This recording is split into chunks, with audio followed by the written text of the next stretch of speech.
வணக்கம். இன்னைக்கு நாம பேச போற தலைப்பு என்னன்னா, நடிகர் சூர்யா அவர்கள் நடிப்புல சமீபத்தில் வெளியான திரைப்படம் தான் கங்குவா.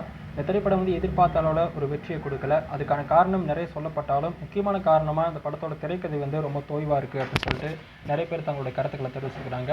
தற்பொழுது பார்த்தீங்கன்னா, சூர்யா அவர்களுடைய 44வது திரைப்படத்தை நம்ம கார்த்திக் சுப்ராஜ் அவர்கள் டைரக்ட் பண்ணிருக்காரு. இந்த படத்துக்கு ரெட்ரோ என்று தலைப்பு வச்சிருக்காங்க.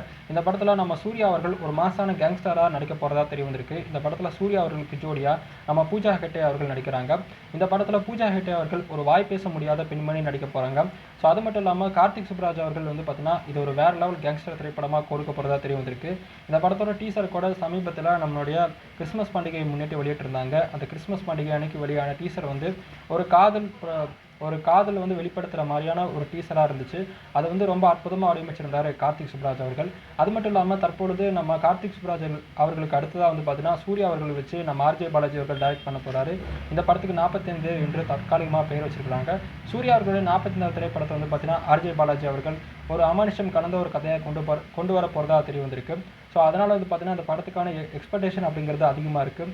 முக்கியமாக பார்த்தீங்கன்னா ஆர்ஜே பாலாஜி அவர்களுடைய இதுக்கு முந்தின படங்களான எல்கேஜி மற்றும் மூக்குத்தி அம்மன் படங்கள் பார்த்தீங்கன்னா வித்தியாசமான கதையம்சம் கொண்ட படங்களாக இருக்கும். அந்த வகையில் இந்த படமும் ஒரு வித்தியாசமான கதையம்சம் கொண்ட ஒரு படமாக இருக்கும் சொல்லிட்டு தெரிவிச்சிருக்காரு. ஆர்ஜே பாலாஜி அவர்கள் பார்த்தீங்கன்னா இந்த படத்தில் வில்லன் கதாபாத்திரத்தில் நடிக்க போகிறதா தெரிய வந்திருக்கு. இதை பிரபல யூடியூப் சேனலான டூரிங் டாக்ஸில் பார்த்தீங்கன்னா நம்ம ஆர்ஜே பாலாஜி அவர்கள் பகிர்ந்திருப்பார். அது மட்டும் இல்லாமல் இந்த படத்தோட கதைக்காக நிறைய விஷயங்களை மெனக்கெட்டு பண்ண போகிறதா நம்ம ஆர்ஜே பாலாஜி அவர்கள் தெரிவிச்சிருக்காரு. ஸோ சூர்யா அவர்களோட 44 திரைப்படத்தில் ஆர்ஜே பாலாஜி அவருடைய கேரக்டரை பற்றி உங்களுடைய கருத்துக்கள்னு சொல்லிட்டு மறக்காம கமெண்ட் பாக்ஸில் கமெண்ட் பண்ணுங்க. நாளைக்கு இதே மாதிரி ஒரு சூப்பரான டாப்பிக்கில் உங்களை சந்திக்கும் வரை உங்களிடம் இந்த விடை பெறுவது நான் உங்கள் விஜய் துரைசாமி.